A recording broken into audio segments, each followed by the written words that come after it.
cinta sesuatu melebihi Allah dan Rasulnya, itu masuk kategori fasik.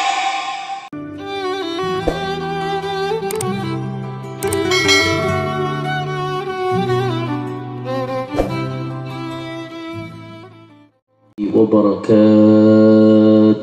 Waalaikumsalam warahmatullahi wabarakatuh. Alhamdulillah. Alhamdulillahi Rabbil Alamin. Wabihi nasta'in ala umuri dunya wad din. Allahumma fasalli wa sallim wa barik wa karrim wa majid wa azim ala sayyidina wa habibina wa syafi'ina wa nuri qulubina Muhammad al-Fatihi lima ughliqa wal khatimi lima sabaq ناصر الحق بالحق والهادي إلى الصراط المستقيم وعلى آله وصحبه حق قدره ومقداره العظيم يا فتاح يا عليم. أما بعد. Para habaib, para alim ulama, para kiai, para sesepuh, para tokoh masyarakat, wabil khusus kepada sahibul majlis Al-Habib Hussein Al-Attas dan semuanya, para tuan-tuan guru, para asatid, tidak saya sebutkan satu persatu tanpa mengurangi rasa hormat dan ta'zim saya kepada beliau semua. Kita doakan mudah-mudahan para habaib, para asatid, para kiai, guru-guru kita Allah panjangkan umurnya, Allah sehatkan badannya, Allah jaga zahir batinnya, Allah menangkan perjuangannya. Amin ya Rabbal. Dan salam penghormatan yang paling istimewa saya hadiahkan kepada hadirin hadirat, muslimin muslimat, mukminin mukminat yang hadir pada malam hari ini. Semua angkat tangannya, kita minta sama Allah, mudah-mudahan tidaklah kita keluar dari tempat ini kecuali semua dosa kita diampuni oleh Allah. Yang sakit Allah angkat penyakitnya, Allah sehatkan badannya. Semua yang hadir dilapangkan rezekinya, diberkahi kehidupannya. Amin ya Rabbal. Ahibba'il kiram, alhamdulillah, pada malam hari ini kita sama-sama berkumpul. Aya naon eta? Oh, layarnya mati, masya Allah, tapi suaranya kedengeran. Alhamdulillah. Lanjut. Allahumma shalli ala Muhammad. Saudara, pada malam hari ini kita sama-sama berkumpul, tidak lain dan tidak bukan dalam rangka memperingati Maulid Agung Baginda Nabi besar Muhammad sallallahu alaihi wasallam. Saudara, yang mengumpulkan kita di tempat ini dan di berbagai acara maulidnya tidak lain dan tidak bukan adalah rasa cinta kepada Rasulullah sallallahu alaihi wasallam. Cinta kalau sudah berkaitan dengan Nabi maka bukan sekedar cinta, saudara. Karena kalau sudah cinta berkaitan dengan Nabi, fahuwa syartu kamalil iman, merupakan syarat kesempurnaan iman. Di dalam hadisnya yang sahih riwayat Imam Al-Bukhari, Rasulullah sallallahu alaihi wasallam bersabda, la yu'minu ahadukum hatta akuna ahabba ilaihi min waladihi wa walidihi wan nasi ajma'in. Kata Rasulullah sallallahu alaihi wasallam, tidak beriman salah seorang di antara kalian sampai aku lebih dicintai melebihi orang tuanya, melebihi keluarganya, dan melebihi siapapun, saudara. Selama masih ada yang kita cintai melebihi Rasulullah, siapapun itu orangnya, mau sahabat, mau kerabat, mau keluarga, mau anak, kalau masih ada yang kita cintai melebihi Rasulullah, maka belum sempurna keimanan kita kepada Allah Subhanahu.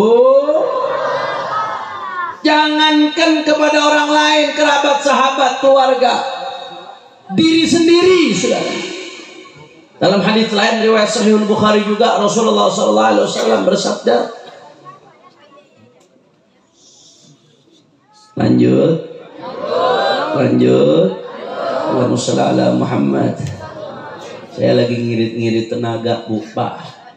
Soalnya nih dari semalam sampai rumah udah mau subuh. Tadi pagi jam 7:30 ngajar sampai zuhur. Zuhur istirahat sebentar, sekarang jalan, malam ini 2 acara. Masih ada 1 acara lagi. Besok pagi jam 7 udah harus terbang ke Aceh. Malam Sabtu di Aceh, Sabtu pagi di Medan. Doakan biar panjang umur, sehat walafiat ya. Biar dikasih kekuatan sama Allah. Amin ya rabbal. Makanya saya kalau lagi lelah capek denger ada yang ngobrol jadi nggak konsentrasi, nyampaikan nggak rileks, nggak enjoy. Saudara, lanjut. Siap khusyuk, siap ngaji. Allahumma shalli ala Muhammad. Saudara, jangankan orang lain, keluarga sendiri, bahkan diri sendiri, saudara. Kata Nabi, la yu'minu ahadukum hatta akuna habba ilaihi min nafsih. Nggak beriman salah satu orang di antara kalian, ai imanan kamilan, tidak sempurna keimanannya, hatta akuna habba ilaihi min nafsih, sampai aku lebih dicintai melebihi dirinya sendiri, saudara. Ini memang cuma urusan cinta. Tapi kalau cinta sudah berkaitan dengan Allah dan Rasulnya, nggak main-main, saudara. Allah sampai marah, murka kalau ada yang kita cintai melebihi Allah dan Rasulnya. Padahal cuma urusan cinta, urusan hati. Tapi Allah nyatakan dalam Al-Quran, kalau ada yang kita cintai melebihi Allah dan Rasulnya, Allah marah, Allah murka.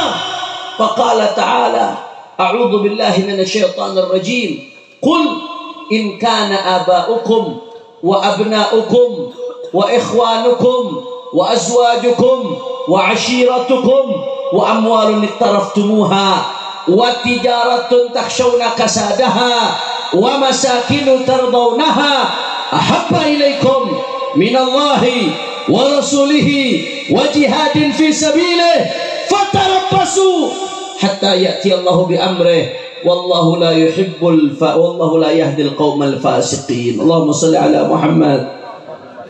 Nah, saya izin permisi duduk ya, Bu ya, biar irit tenaga. Insya Allah, minta maaf para habaib, para siban, para sesepuh.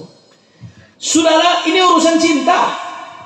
Tapi kalau ada yang sampai kita cintai melebihi Allah, melebihi Rasulnya, Allah murka, marah. Sampai-sampai di Al-Quran Allah nyatakan, kul, katakan wahai Muhammad, in kana abaukum, katakan kepada umatmu, kalau orang tua kalian, anak-anak kalian, saudara kalian, pasangan kalian, keluarga kalian, rumah kalian, perdagangan kalian, harta kalian, lebih kalian cintai melebihi Allah dan Rasulnya, dan melebihi jihad di jalannya. Sehingga ketika ada panggilan jihad, nggak mau menjawab panggilan jihad itu gara-gara keluarga, gara-gara sayang harta, gara-gara cinta dunia. Kata Allah, kalau sampai itu semua lebih kalian cintai dari Allah dan Rasulnya dan jihad di jalannya, apa kata Allah? Fatarabbasu, tunggu, kata Allah Ta'ala, hatta ya'ti Allahu bi amrih, sampai Allah menurunkan azabnya. Bahkan lanjutan ayatnya, wallahu la yahdil qaumal fasiqin, Allah gak akan memberikan hidayah orang-orang yang fasik. Al-Imam Ghadiyat dalam kitabnya Asy-Syifa bi ta'rifi huquqil Mustafa, beliau menjelaskan dari ayat ini bisa dipahami kalau ada sesuatu di hati kita yang lebih besar dari Allah dan Rasulnya, maka kita termasuk orang fasik, saudara. Na'udzubillah min. Kita selama ini taunya fasik cuma minuman khamr, fasik itu zina, fasik itu liwat, fasik itu judi. Ya, itu semua fasik. Tapi bukan hanya itu, saudara. Kata Allah Ta'ala, kita lebih cinta sesuatu melebihi Allah dan Rasulnya, itu masuk kategori fasik. Na'udzubillah min. Sadaya nak parantos ngartos Alhamdulillah. Kalau begitu saya mau tanya, Sukabumi semuanya di Cidahu tadi Nabi masuknya, Beb? Cidahu, saya mau tanya orang Cidahu Sadayana semuanya siap cinta kepada Allah? Orang kompak, orang semangat nih yang jawabnya lemes, jangan-jangan pengikut Mama Gufron ya saudara. Siap cinta kepada Allah, siap cinta kepada Rasulullah, siap melebihi Allah dan Rasulnya di atas segala-galanya, siap mendahulukan Allah dan Rasulnya dari apapun. Takbir. Sallu ala Nabi. Beb, emang ada orang cinta kepada orang lain melebihi dirinya sendiri? Teori itu, Beb. Mana ada orang cinta orang lain melebihi dirinya sendiri? Faktanya tuh yang namanya manusia akan mencintai diri sendiri melebihi apapun. Betul atau tidak? Manusia tuh. Atau paling mentok keluarga lah, anak-anak, orang tua. Apa ada yang mencintai orang lain melebihi? Itu teori doang tuh yang kami sampaikan. Saudara, bagi para sahabat ini bukan sekedar teori. Bagi para sahabat, mereka di garda terdepan mencintai Rasulullah melebihi apapun, saudara. Makanya Sayyidina Abu Bakar As-Siddiq radhiyallahu anhu. Kalau disebut nama sahabat jawabnya apa? Orang kompak jawabnya apa? Sayyidina Abu Bakar As-Siddiq radhiyallahu anhu. Nah, kalau nyebutin kata-kata radhiyallahu anhu tuh ngeluarin penyakit Rafidhah dari dalam hati, saudara. Ngeluarin penyakit Syiah yang anti sama sahabat Nabi dengan nyebutin kata radhiyallahu anhu aja tuh penyakit udah keluar tuh, saudara. Alhamdulillah. Sayyidina Abu Bakar As-Siddiq radhiyallahu anhu. Sayyidina Abu Bakar pernah mengatakan kepada Rasulullah, "Walladzi ba'atsaka bil haqq la islamu Abi Talib aqarra li'aini min islami Abi Quhafah." Kata Sayyidina Abu Bakar, "Ya Rasulullah." Sholawat dikit nih, ya Rasulullah. Andai demi zat yang mengutusmu membawa kebenaran, walladzi ba'atsaka bil haqq la islamu Abi Talib. Andai kata paman Nabi Abu Talib masuk Islam, kata Sayyidina Abu Bakar. Abu Talib ini paman Nabi. Nabi SAW waktu masih kecil, ketika masih di perut ibunya, ayahnya Sayyidina Abdullah wafat. Setelah itu beliau dirawat oleh ibunya. Umur sekian disusui oleh Sayyidatuna Halimah As-Sa'diyah dan dirawat di desa Bani Sa'ad. Setelah itu dikembalikan lagi ke ibunya Aminah. Setelah wafat Sayyidatuna Aminah, siapa lagi yang merawat Nabi setelah itu? Bu, istrinya Anang Hermansyah namanya siapa, Bu? Sebelum Asanti, Krisdayanti. Anaknya Anang sama Krisdayanti siapa? Aurel. Suaminya Aurel. Anaknya Ata. Apal semuanya. Paman Nabi lo kagak apal. Itu tamparan tuh, tamparan. Krisdayanti, Asanti, Anang Hermansyah nggak bisa kasih syafaat buat kita. Ente apal nama keluarganya. Giliran Rasulullah habis ibunya wafat diasuh sama siapa nggak ada yang tahu. Ini tamparan buat kita, saudara. Saya sengaja nanya. Bukan berarti gara-gara saya apal juga nama keluarga Krisdayanti. Saya sengaja pengen kita mikir sebegitu jauhnya kita sama Rasulullah SAW. Sampai nama keluarga Anang apal, nama keluarga Nabi nggak apal. Innalillahi.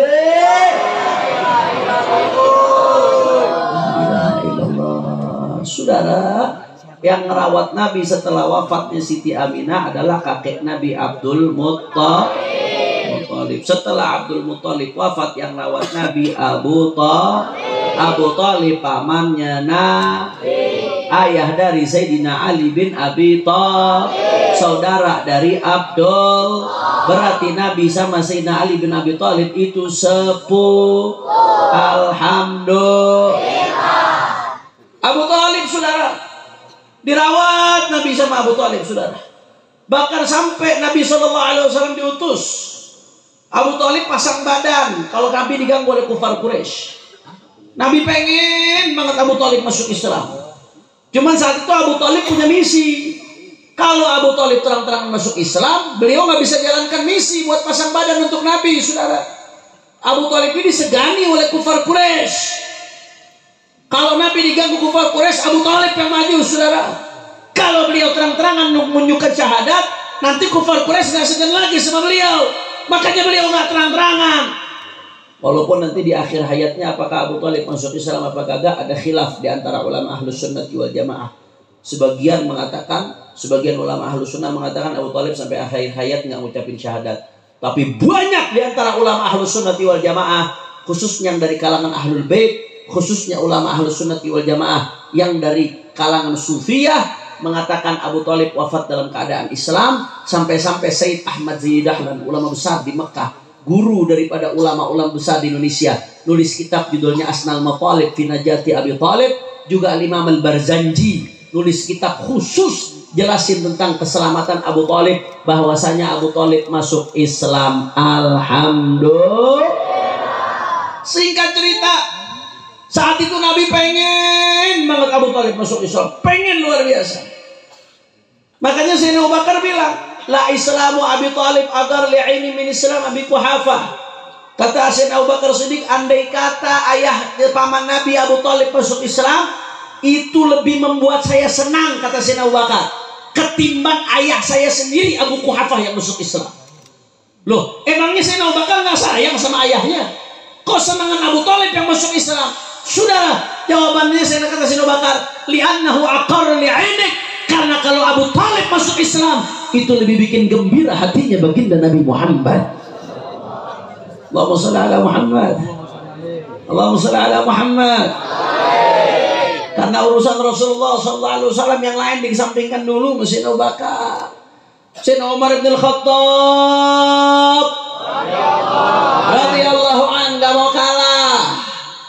Beliau mengatakan kepada paman Nabi yang namanya Abbas, la antusni wa ya Abbas, ahabbu ilayya min islami Abil Khattab.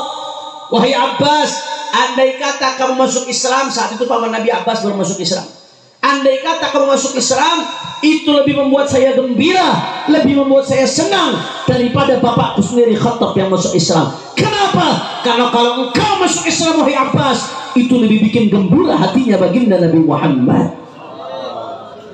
Allahumma shalli ala Muhammad. Sayyidina Umar bin Khattab nggak sayang sama ayahnya? Sayang. Tapi kalau udah urusan Rasulullah, Rasulullah di atas segala-galanya, saudara. Bahkan yang perempuan, Bu, sampai sahabat Nabi yang perempuan yang katanya dikenal rapuh, gampang sedih, gampang nangis, saudara. Perempuan yang katanya dikenal lebih labil, tapi begitu hatinya dipenuhi rasa cinta dengan Rasulullah Sallallahu Alaihi Wasallam, apa yang terjadi, saudara? Ada sahabat perempuan, sahabiyah dari kalangan Ansor, ketika rombongan perang Uhud pulang ke kota Madinah. Ketika itu di perang Uhud, umat Islam banyak yang berguguran, banyak yang tumbang syahid, saudara. Bahkan orang-orang kafir Quraisy bikin isu, orang-orang kufar dan munafik bikin isu Nabi juga wafat di perang Uhud. Untuk apa? Untuk bikin ngedown pasukan umat Islam, saudara. Tapi apa yang terjadi, ibadah Allah? Begitu saudara rombongan perang Uhud datang, ibu ini dikasih kabar, ini sahabat perempuan dari kalangan Ansor. Ibu, suami ibu wafat di perang Uhud. Ayah ibu wafat di perang Uhud. Saudara laki-laki ibu juga wafat di perang Uhud. Bu, ini ibu-ibu banyak apa belakang jawab cuma sedikit, jangan-jangan sisanya kuntilanak ini. Coba dicek dulu itu kakinya napak apa enggak tuh. Bu, sehat Bu? Bu, kalau dapat kabar suami, ayah, saudara laki-laki, kakak wafat sekaligus tiga-tiganya, kaget nggak Bu? Shock nggak Bu? Nggak pingsan aja udah bagus ya Bu ya? 3 sekaligus. Sempat nggak masih mikirin yang lain? Nggak sempet. Boro-boro mikirin yang lain, saudara. Tapi sahabat perempuan ini dikasih kabar, ayahmu wafat, suamimu wafat di perang Uhud, saudara laki-lakimu wafat. Apa jawaban perempuan ini? Mada fa'ala Rasulullah Sallallahu Alaihi Wasallam. Kalau bahasa Sundanya, sabodo teuing, semuanya wafat. Yang saya mau tanya, bagaimana kabarnya Rasulullah Sallallahu Alaihi Wasallam? Akhirnya sahabat ngasih kabar, alhamdulillah bi khair kama tuhibbin. Alhamdulillah Nabi baik, Nabi sehat sebagaimana engkau harapkan. Nabi sehat, alhamdulillah. Dapat kabar demikian, saudara. Itu sahabat perempuan masih belum tenang. Aruni hatta andura ilaih. Coba bawa aku ke Rasulullah supaya aku bisa lihat langsung Rasulullah dalam keadaan baik, saudara. Belum tenang hatinya perempuan ini. Begitu dibawa ke Rasulullah, sahabat perempuan ini lihat langsung Nabi Muhammad. Apa kata perempuan tadi? Ya Rasulullah, kullu musibatin ba'daka jalal. Ya Rasulullah, musibah apapun asal bukan engkau kecil ya Rasulullah. Suami wafat kecil ya Rasulullah. Ayah wafat kecil ya Rasulullah.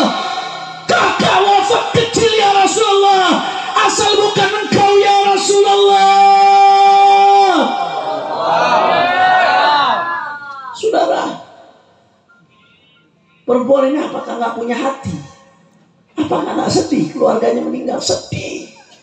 Dia wanita, hatinya hancur, kita nggak tahu, saudara. Dengar suaminya, ayahnya, kakaknya meninggal.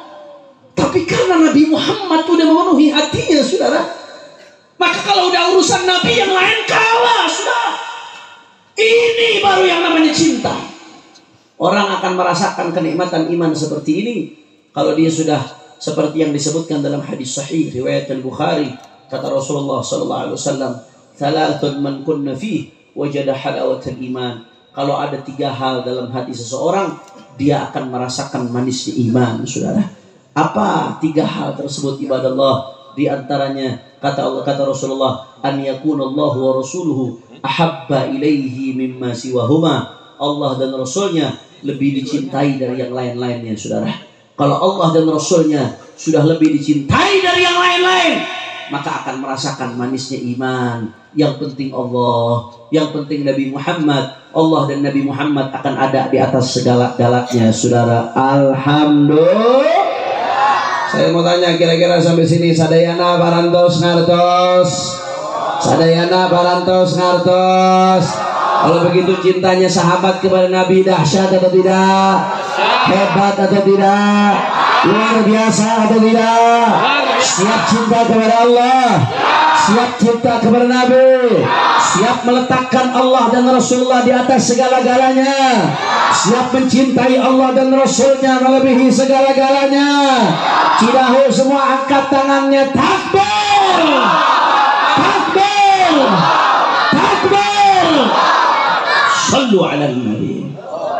Allahumma salli wa sallim wa barik alaihi wa ala alihi. Maka oleh karena itu, saudara, pesan yang ingin saya sampaikan pada kesempatan kali ini, saudara, saya nggak mau kejauhan bicara soal cinta Nabi sampai berkorban nyawa.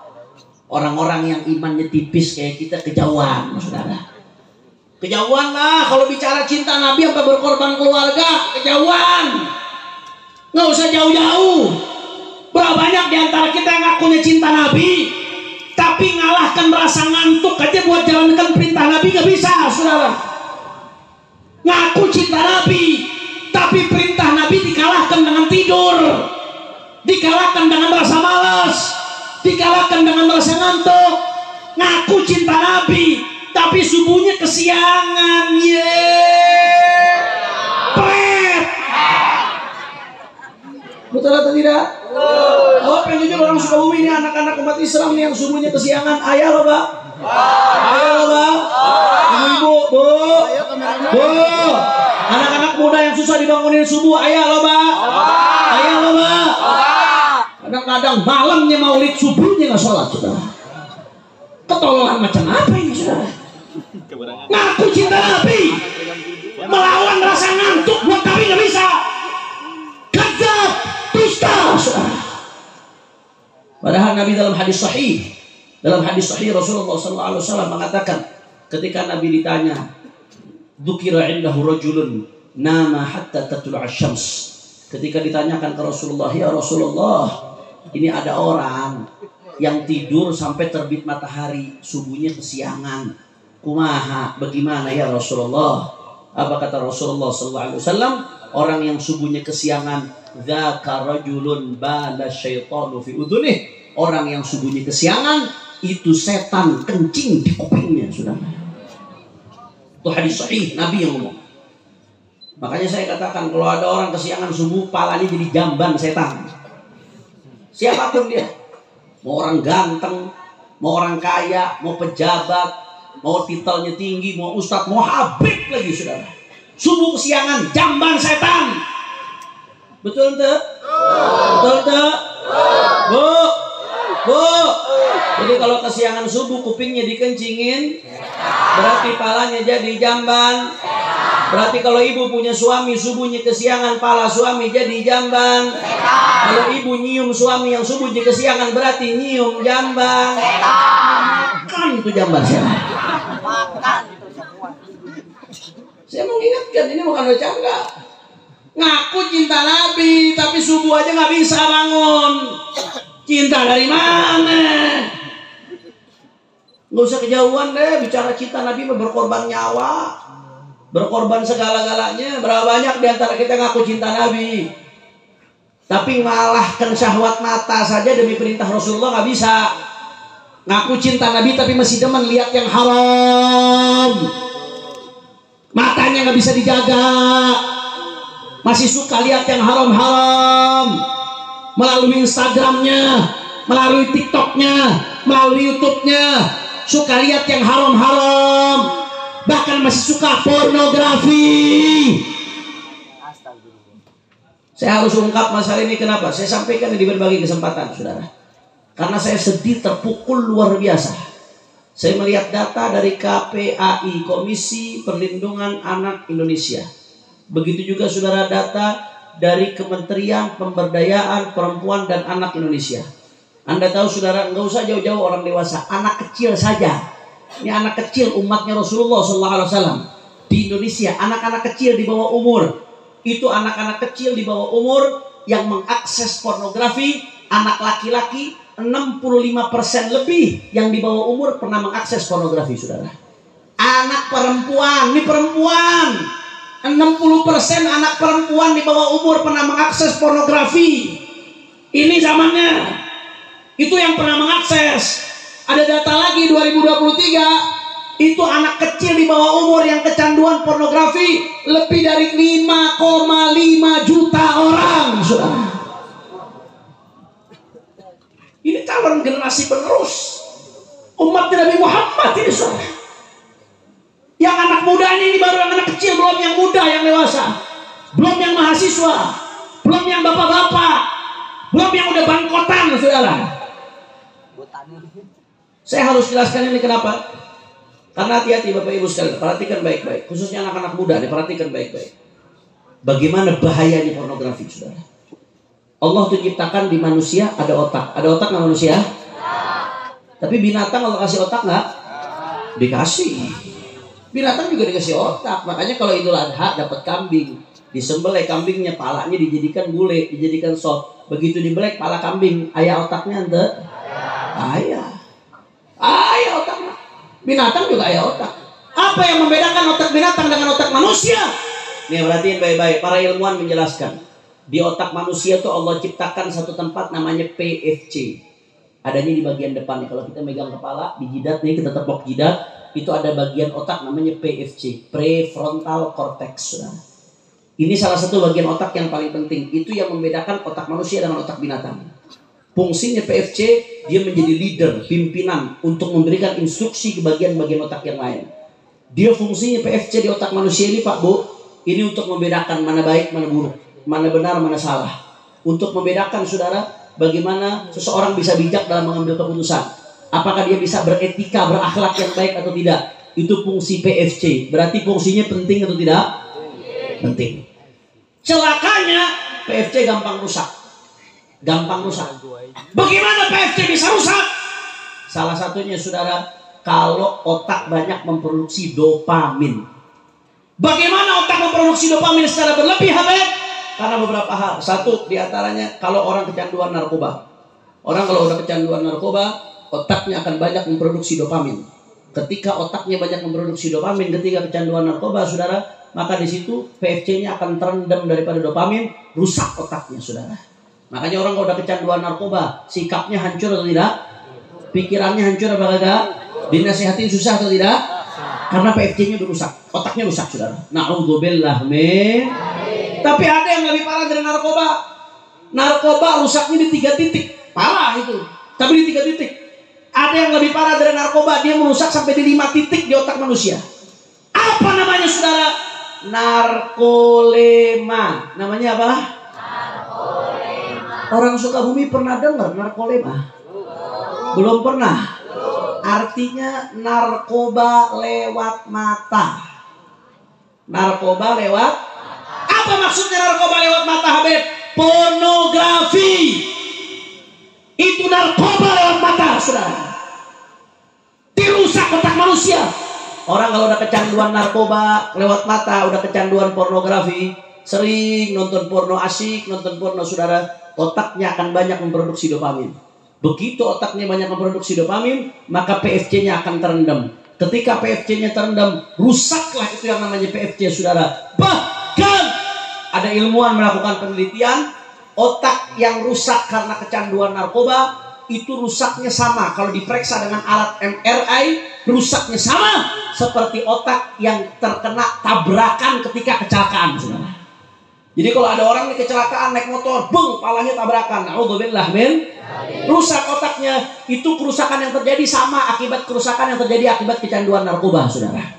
Na'udzubillah min, na'udzubillah min. Makanya begitu PFC rusak, apa yang terjadi? Sulit bedakan baik buruk. Begitu kecanduan narkoba lewat mata, pornografi, PFC-nya rusak, apa yang terjadi? Nggak bisa bedakan mana benar mana salah. Sulit ngatur sikap, nggak bisa bijak, apalannya tumpul, pemahamannya juga jadi tumpul, saudara, jadi bodoh, rusak otaknya. Kalau otak udah rusak, nggak bisa bedain mana baik mana buruk, saudara. Apa yang terjadi akibatnya? Pemerkosaan. Berapa banyak pemerkosaan yang bermula dari pornografi, saudara? Penyimpangan seksual. Makanya sekarang makin banyak orang homo, makin banyak orang lesbi, saudara. Dari mana? Salah satunya dari pornografi. Awalnya dari nonton porno, rusak otaknya sampai akhirnya dia, saudara, nggak bisa bedain orang laki, nggak bisa bedain suka sama laki sama perempuan. Orang perempuan nggak bisa bedain suka sama laki sama perempuan. Otaknya dibuat rusak. Bahaya atau tidak?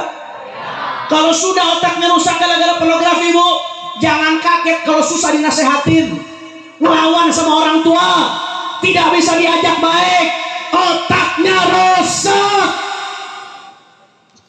Penelitian ilmuwan baru neliti sekarang. Padahal 1400 tahun lalu Rasulullah SAW telah menyampaikan, saudara. Apa yang disampaikan Nabi SAW 1400 tahun lalu? Kata Rasulullah SAW, an-nadhratu sahmun masmumun min sihami iblis, faman tarakaha makhafatan lillah abdalah Allah ibadatan yajidu halawataha fi qalbi. Sallu ala Nabi Muhammad. Kata Rasulullah SAW, itu yang namanya ngelihat yang haram adalah sahmun masmumun min sihami iblis, adalah panah-panah iblis yang beracun, saudara. Ngelihat haram adalah panah-panah iblis yang beracun. Artinya apa? Ketika seseorang asyik lihat yang haram, saudara, dia sama saja sedang menyodorkan dirinya untuk ditembak oleh panah-panah iblis, saudara. Kalau sudah ditembak oleh panah-panah iblis yang beracun, rusak otaknya, rusak hatinya, nggak bisa merasakan nikmatnya zikir, nggak bisa merasakan nikmatnya sholawat, nggak bisa merasakan nikmatnya sholat, nggak bisa, saudara, merasakan nikmatnya daripada baca Al-Quran. Bahkan disuruh ibadah susah, otaknya sulit dikasih nasihat yang baik. Kenapa? Karena sudah tertembak panah-panah Dokter baru teliti kemarin, Rasulullah udah bilang dari 1400 tahun itu ada panah-panah iblis yang menghancurkan seseorang yang matanya suka lihat yang haram. Makanya solusinya apa, Habib? Kita butuh solusi. Solusinya disampaikan oleh Nabi, faman tarakaha makhafatan lillah. Siapa yang melihat, siapa yang meninggalkan melihat haram karena takut sama Allah, matanya pengen ngelihat yang haram, matanya pengen sendirian di kamar, kuota ada, internet kenceng, nggak ada yang lihat, syahwat udah ngegoda, ayo lihat yang haram, ayo lihat yang haram.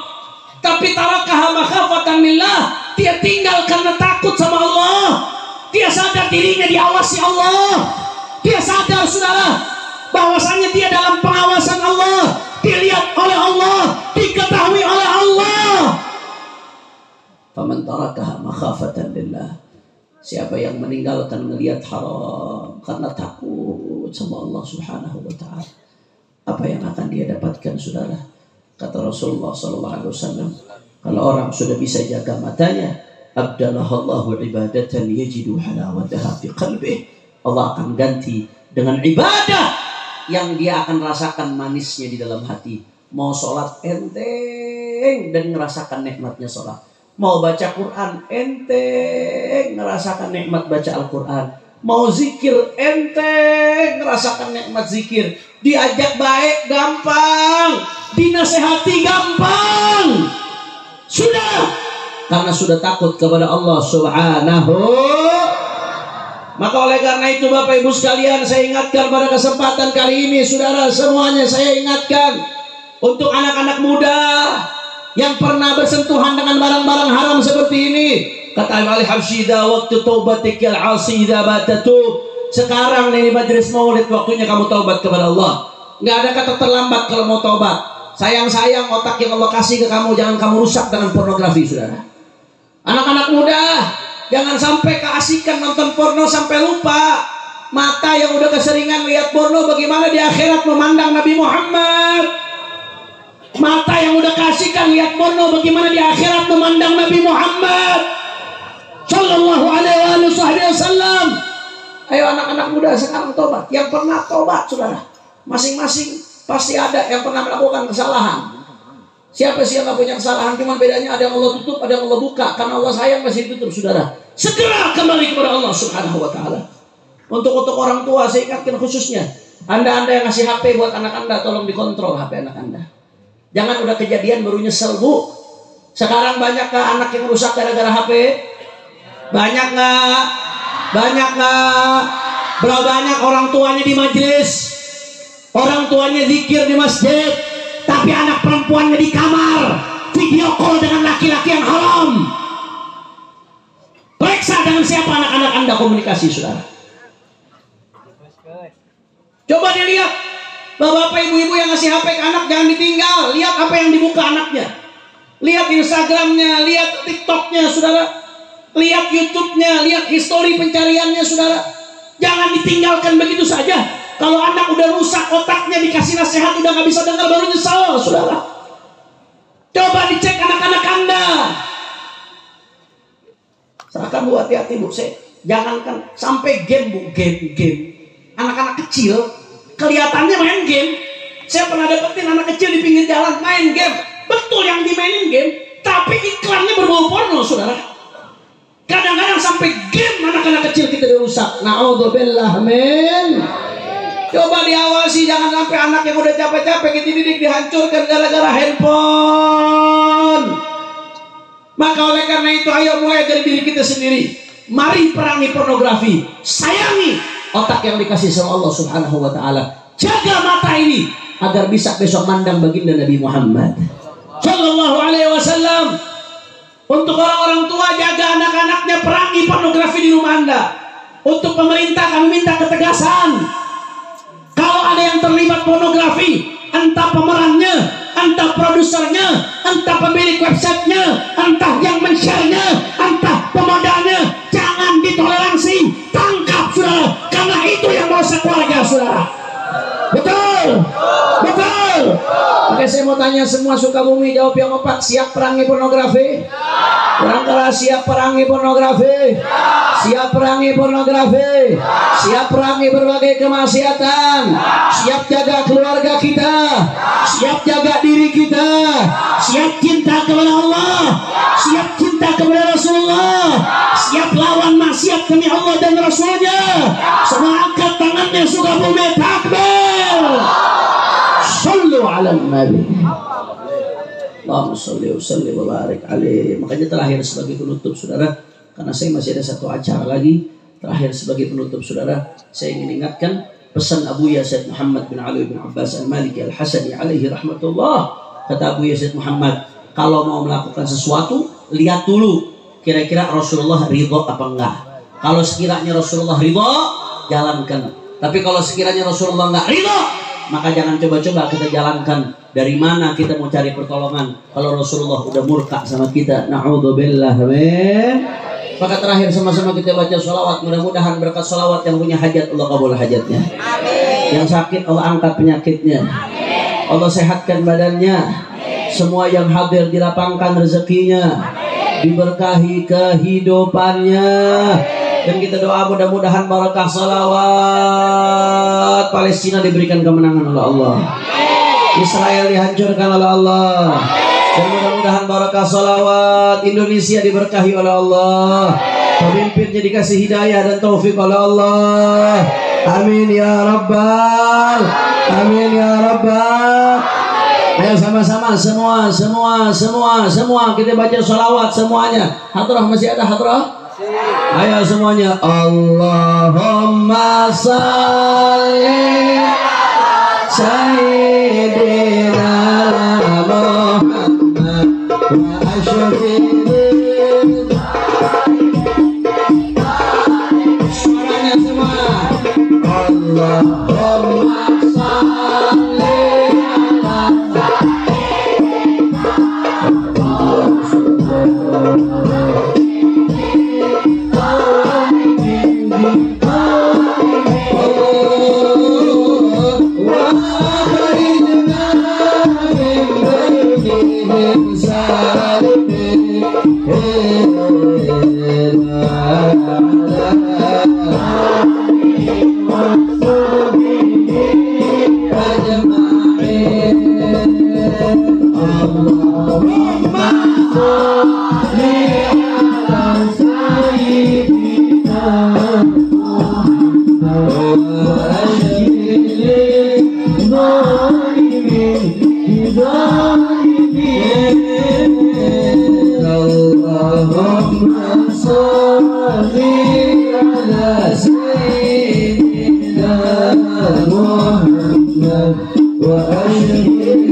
اللهم اجعل جمعنا هذا جمعا مرحوما وتفرقنا من بعده تفرقا معصوما ولا تجعل احدا فينا ولا منا ولا معنا شقيا ولا محروما. اللهم اهدنا بهداك واجعلنا ممن يسارع في رضاك ولا تولنا وليا سواك ولا تجعلنا ممن خالف امرك وعصاك واغفر لنا ولوالدينا ولأولادنا ولأحبابنا ولمشايخنا حاجات حسية معنوية دنيوية وأخروية بجاه خير البرية. يا مولانا يا مجيب بحضرنا يغيب توسلنا إليك بالحبيب تقضي حاجاتنا قريب تقضي حاجاتنا قريب تقضي حاجاتنا قريب. ثم إلى الرحمن وشرقكم من فضل منه والدينا ووالديكم وأمواتنا وأمواتكم وأموات المسلمين الجميع أن الله يتغشاهم برحمة المغفرة ويدخلهم الجنة برحمته إلى حضرة النبي بسر الفاتحة. بسم الله الرحمن الرحيم الحمد لله رب العالمين الرحمن الرحيم مالك يوم الدين إياك نعبد وإياك نستعين اهدنا الصراط المستقيم صراط الذين أنعمت عليهم غير المغضوب عليهم ولا الضالين Ini saja yang saya sampaikan. Mudah-mudahan yang sedikit ini yang saya sampaikan bisa bermanfaat. Mohon maaf kalau ada salah-salah kata. Mohon maaf kalau ada yang kurang berkenan. Hadani Allah wa iyyakum ila siratal mustaqim. Subhanakallahumma bihamdika asyhadu an la ilaha illa anta astaghfiruka wa atubu ilaik. Wassalamualaikum warahmatullahi wabarakatuh.